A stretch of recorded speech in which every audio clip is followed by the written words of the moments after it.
ایک شہر جو ہنستے ہوئے بسایا گیا اور اس میں بسنے والی قوم جسے ہر نعمت سے نوازا گیا تھا، مگر وہ انسانی تاریخ میں ایک ایسی سرزمین تھی جہاں گناہ چھپ کر نہیں اعلانیہ رنگ میں کیے جاتے تھے۔ اس قوم کا جرم اتنا انوکھا تھا کہ اس جیسا فعل انسانی یادداشت میں کبھی درج ہی نہ ہوا تھا۔ اللہ کو ان کا راستہ پسند نہ آیا اور پھر اللہ کا فیصلہ اتر گیا اور پل بھر میں اس پوری قوم کو بستی سمیت الٹ دیا گیا جو قیامت تک عبرت بن کر رہ گیا۔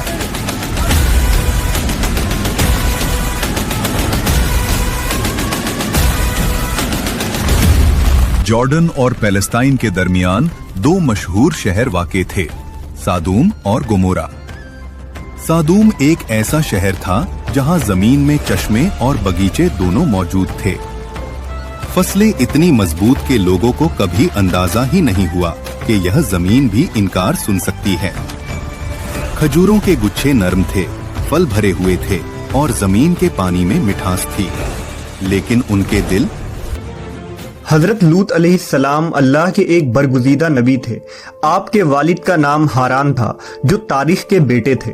آپ کی پیدائش عراق کے قدیم شہر اور میں ہوئی تھی۔ اس شہر میں ابراہیم علیہ السلام کا مسکن تھا۔ دراصل لوط علیہ السلام کے والد ہاران حضرت ابراہیم کے سگے بھائی تھے، یعنی حضرت لوط علیہ السلام حضرت ابراہیم کے بھتیجے تھے۔ چونکہ حضرت لوط علیہ السلام کے والد ان کے بچپن میں ہی انتقال کر چکے تھے، لہذا حضرت لوط کو حضرت ابراہیم نے بیٹا بنا کر پالا تھا۔ آپ حضرت ابراہیم پر سب سے پہلے ایمان لانے والوں میں شامل ہیں۔ آپ حضرت ابراہیم کے زمانے میں اہل سدوم کی رہنمائی کے لیے نبوت کے منصب پر فائز ہوئے۔ حضرت لوط کے بہت سارے معجزات ہیں۔ آپ جس وقت بارش کے لیے دعا کرتے تھے تو آسمان بادلوں سے بھر جاتا اور خوب بارش ہوتی تھی۔ حضرت لوط جس پتھر پر سر رکھ کر سوتے، اس پتھر پر آپ کے سر مبارک کا نشان بن جاتا تھا۔ سدوم وہ علاقہ تھا جہاں لوط علیہ السلام مبعوث فرمائے گئے۔ سدوم کے آس پاس 5 نہایت ہی خوبصورت شہر آباد تھے، جن میں سے ہر ایک کی آبادی 1 لاکھ نفوس سے زیادہ ہی تھی۔ آبادی لاکھوں میں تھی۔ یہ علاقے سبز و شاداب اور قدرتی حسن سے بھرے ہوئے تھے، جہاں باغات اور کھیت بھرپور تھے۔ یہاں کی فلاحی حالت دیکھ کر قریب کی بستیوں کے لوگ بھی معاشی ضروریات کے لیے یہاں آتے، مگر مقامی لوگ یہ بات ناپسند کرتے تھے اور چاہتے تھے کہ دوسرے علاقوں کے لوگ ان کی بستیوں میں نہ آئیں، لیکن انہیں منع کرنے کی جرأت ان میں نہیں تھی۔ جب کوئی قوم اللہ کی دی ہوئی نعمتوں کا شکر ادا کرنے کے بجائے غرور و تکبر اور عادات بد میں مبتلا ہو جائے تو ایسے لوگوں کے دل و دماغ پر شیطان قابض ہو جاتا ہے اور پھر یہ ابلیس کے نقش قدم پر چلنے لگتے ہیں۔ ایک دن بستی کے لوگ باہر سے آنے والوں کو روکنے کے طریقہ کار پر غور و فکر کر رہے تھے کہ ابلیس ایک بزرگ کی شکل میں ان کی محفل میں آیا اور کہا، اگر تم ان سے پیچھا چھڑانا چاہتے ہو تو میرے کہنے پر عمل کرو۔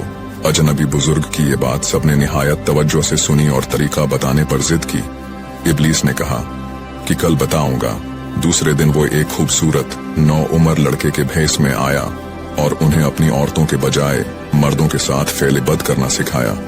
اس طرح ابلیس کے کہنے پر اس بدکاری کو ایجاد کرنے والے یہی ملعون لوگ تھے۔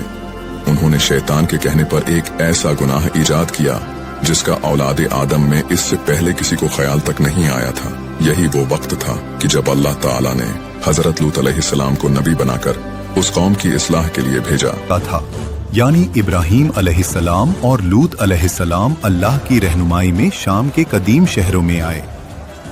ابراہیم علیہ السلام خود ایک شہر میں رک گئے اور لوط علیہ السلام کو اللہ نے ایک اور بستی کی طرف بھیج دیا جس کا نام تھا سادوم، جہاں انہیں نبی بنا کر لوگوں کی ہدایت کے لیے مقرر کر دیا۔ جب آپ اس شہر میں داخل ہوئے تو روشنی اور رنگوں سے بھری دنیا کے بیچ ان کے قلب میں عجیب سی کپکپی اتری۔ آنکھوں کے آگے تجارت کے کارواں، اونچے مکان، بازاروں میں عنبر اور ریشم کی خوشبو، کھیتوں میں لہراتی ہریالی، سب کچھ اللہ کی نعمتوں کی گواہی دے رہا تھا۔ مگر جیسے جیسے آپ لوگوں کے بیچ چلے، ان کے چہرے سے مسکراہٹ آہستہ آہستہ مٹنے لگی، کیونکہ آپ جو دیکھ رہے تھے وہ ایک نبی کے لیے صرف دکھ کا منظر نہیں، قلب ہلا دینے والی سچائی تھی۔ یہ وہ لوگ تھے جنہوں نے اللہ کی دی ہوئی فطرت کو چھوڑ کر اپنی خواہشوں کو अपना माबूद बना लिया था। मर्द औरतों से दूर होकर मर्दों में ही मायल हो गए थे। ऐसा गुनाह जो इंसानी तारीख में कभी इससे पहले नहीं हुआ था। इसने कहा कि अगर तुम उन बस्तियों के लोगों से निजात चाहते हो जो तुम्हारी बस्ती में आ जाते हैं तो ऐसा करो कि जब भी कोई शख्स तुम्हारे इलाके में आए तो तुम लोग जबरदस्ती उसके साथ अपनी ख्वाहिश पूरी करो। इस तरह ये लोग इस बस्ती में आना छोड़ देंगे। अपनी नफसानी ख्वाहिशात के लिए मर्दों से बदफेली इस कौम का दस्तूर बन गया था। यहाँ बेहयाई आम हो गई थी। हुक्मरान, सरदार, रऊसा, हर तबके में घर घर ये अमल फैल गई थी। भरी महफिल में ये लोग इस फहाशी के काम को करके खुश होते थे। कोई तलमूद में लिखा है कि अहले सदूम अपनी रोजमर्रा की जिंदगी में सख्त, जालिम, धोखेबाज और बद मामला थे। कोई मुसाफिर उनके इलाके से बखैरियत ना गुजर सकता था। कोई गरीब उनकी बस्तियों से रोटी का एक टुकड़ा ना पा सकता था। बारहा ऐसा होता था कि बाहर का आदमी उनके इलाके में पहुंचकर फाकों से मर जाता और ये उसके कपड़े उतार कर उसकी लाश को बरहना दफन कर देते। अपनी वादी को उन्होंने एक बाग बना रखा था जिसका सिलसिला मीलों तक फैला हुआ था। इस बाग में वो इंतहाई बेहयाई के साथ एलानिया बदकारियां करते थे। नबी बनाकर उस कौम की इस्लाह के लिए भेजा। हजरत लूत अलैहिस्सलाम ने उनको तौहीद की दावत दी और बेहुदा कामों से मना फरमाया। हजरत लूत अलैहिस्सलाम अपनी कौम की आदती बद की वजह से बड़े फिक्रमंद रहते। कुरान पाक में इरशाद बारी ताला है, वो कहने लगे, ए लूत, अगर तुम बाज ना आओगे तो हम तुमको शहर बद्र कर देंगे। हजरत लूत अलैहिस्सलाम मायूस होने की बजाय कौम को राही रास्त पर लाने की जद और जहद में मसरूफ रहते, लेकिन वहां तो कैफियत ये थी कि मर्ज बढ़ता गया। यानी जितना हजरत लूत अलैहिस्सलाम उन्हें अल्लाह ताला के अजाब से डराते, वो उतना ही उनका मजाक उड़ाते। बोले, ए लूत, अगर तुम सच्चे हो तो हम पर अजाब ले आओ। कौम के इस मुतालिबे के बाद हजरत लूत अलैहिस्सलाम को यकीन हो गया कि अल्लाह ताला ने इनके दिलों पर मुहर लगा दी है। गलियों में बहती है। हमने किसी नबी से नहीं मांगी, बुलंदी हमने अपने हाथ से बनाई है। ईमान कौन सी चीज होती है? लूत अलैहिस्सलाम ने नर्म लहजे में कहा, जहां इंसानी फितरत खुद रौंद दी जाए वहां शहरों की उम्र भी कम हो जाती है। कौम ने ताना मारकर कहा, ले आओ वो अजाब जिससे डराते हो।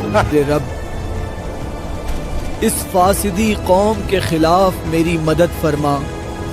और यहाँ से अल्लाह के फैसले की हवा चल पड़ी।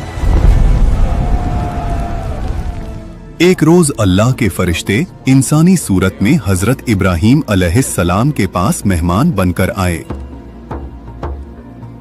आप अलैहिस्सलाम ने उन्हें देखकर इज्जत और मुस्कुराहट के साथ इस्तकबाल किया। आपने फौरन अपनी रिवायती मेहमान नवाजी दिखाते हुए फरमाया, थोड़ी देर रुकें, मैं आपके लिए कुछ हाजिर करता हूँ। फिर हजरत इब्राहीम अलैहिस्सलाम ने दस्तरख्वान पेश किया, मगर उन्होंने देखा कि मेहमान हाथ आगे नहीं बढ़ा रहे और खाने को छू भी नहीं रहे। आपके चेहरे पे फिक्र की लकीर उभर आई। फरिश्तों ने अगला फैसला भी सुनाया। हम अब एक ऐसी बस्ती की तरफ जा रहे हैं जो हद से ज्यादा फसाद और बेहयाई में डूब चुकी है। वहां एक नबी तशरीफ फरमा है, हजरत लूत अलैहिस्सलाम, और हम उनकी कौम को तबाह करने भेजे गए हैं। फरिश्ते वहां से निकल पड़े। वो हजरत लूत अलैहिस्सलाम के घर इंसानी शक्ल में और मेहमान बनकर गए। जैसे ही शहर में खबर फैली कि लूत अलैहिस्सलाम के घर मेहमान आए हैं, लूत के घर उसके मेहमान आए हैं, फौरन मेरे साथ आओ। लोग दौड़ते हुए आए। दरवाजों पर आवाजों के तेजाब बरसने लगे। जवान बोले, दरवाजा खोलो, मेहमानों का इस्तकबाल हम खुद करेंगे। लूत ने कहा, ए कौम, ये जो मेरी कौम की लड़कियां हैं ये तुम्हारे लिए जायज और पाक हैं।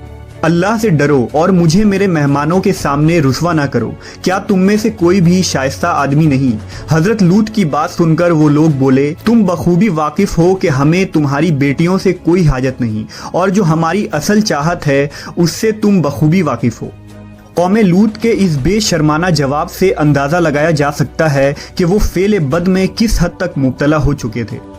जब हजरत लूत अलैहिस्सलाम की कौम उनके घर की तरफ दौड़ती हुई आई तो हजरत लूत ने घर के दरवाजे बंद कर दिए और उन नौजवानों को एक कमरे में छुपा दिया। उस बदकार लोगों ने आपके घर का घेराव किया हुआ था और उनमें से कुछ घर के दीवार पर भी चढ़ने की कोशिश कर रहे थे। हजरत लूत अपने मेहमानों की इज्जत के ख्याल से बहुत ज़्यादा घबराए हुए थे।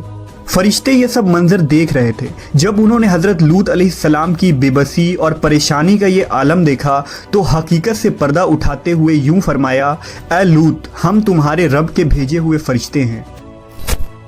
अहले सदूम हजरत लूत के घर का दरवाज़ा तोड़ने पर बजिद थे, लिहाजा हजरत जिब्राइल अलैहिस्सलाम ने घर से बाहर निकलकर अपने पर का एक कोना उन्हें मारा, जिससे उन सब की आंखों के ढेले बाहर निकल आए। फिर जब अल्लाह का हुक्म आया,